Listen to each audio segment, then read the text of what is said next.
Hello, karibuni wapenzi wangu katika Naomi Lifestyle Journey. Leo tutatengeneza ginger shot na mahitaji yetu ni kama yanavyoonekana hapo.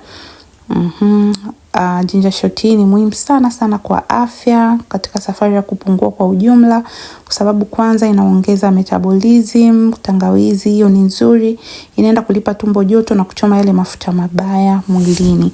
Pia inapunguza sana hamu ya kula, kwa sababu tunaona nimeweka carrot na inakuwaga na wingi wa fiber, kwa hiyo itakupa kushiba na kukondolea cravings.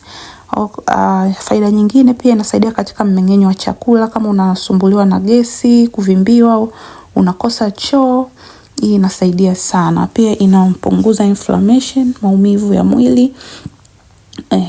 Ukinywa hii pia ni nzuri, itakusaidia. Pia inaongeza kinga ya mwili kama mnavyoona hapo. Kuna katika vitu vyetu tunavyotumia vina wingi wa vitamin C, kwa hiyo ni nzuri sana. Inapunguza maambukizi madogo, mafua, uchovu. Pia inaboost sana energy. Kwa hiyo kama ni mtu ambaye asubuhi ukiamka unakuwa na ile low energy, itaboost sana energy yako. Na pia ni nzuri, inasawazisha pia sukari mwilini. Kwa ujumla ina vitu vingi sana kwenye ngozi, kwenye nini, ina faida nyingi sana.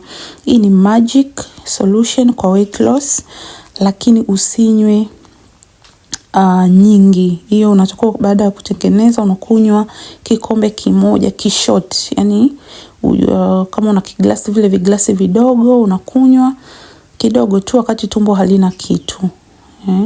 Ndo itakusaidia sana. Kama hapo mnavyoona naenda kusaga mchanganyiko, hayo ni maji ya kawaida, lakini kama una coconut water unaweza kutumia.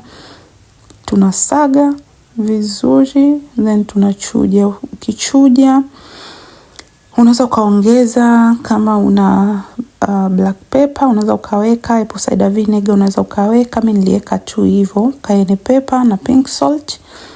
Then unakoroga vizuri, tayari kwa matumizi. Kama una vile vichupa utaweka ili iwe rahisi asubuhi ukiamka unafungua kamoja unakunywa. Ila kama unataka kwenye jagi kama mimi, na hapo nilikuwa naweka cubes na nyingine niliacha kwenye jagi. Kwa hiyo hivyo cubes naweza nikavitumia hata kuweka kwenye chai kama mnavyoona hapo imeganda. Kwa hiyo nitatoa kamoja naweka kwenye maji ya moto tayari kwa kunywa. Unaweza kuongeza green tea au kama ukaongeza limao, lakini pia usiweke sukari ili iwe na matokeo.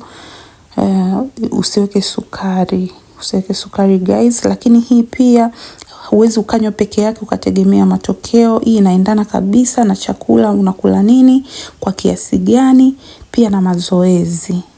Lazima ufanye mazoezi ili uweze kupata matokeo mazuri. Kikubwa kinachohitajika hapa ni discipline. Usile tu kila kitu utarajie matokeo guys. Lazima ujitahidi ule clean.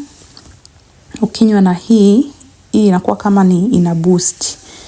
Sio kitu pekee ambacho kitakusaidia kupunguza uzito, lakini ni kitu ambacho kinakuongezea hatua. Okay guys, ni hayo tu. Naomba mjaribu, mtengeneze nyumbani. Asanteni.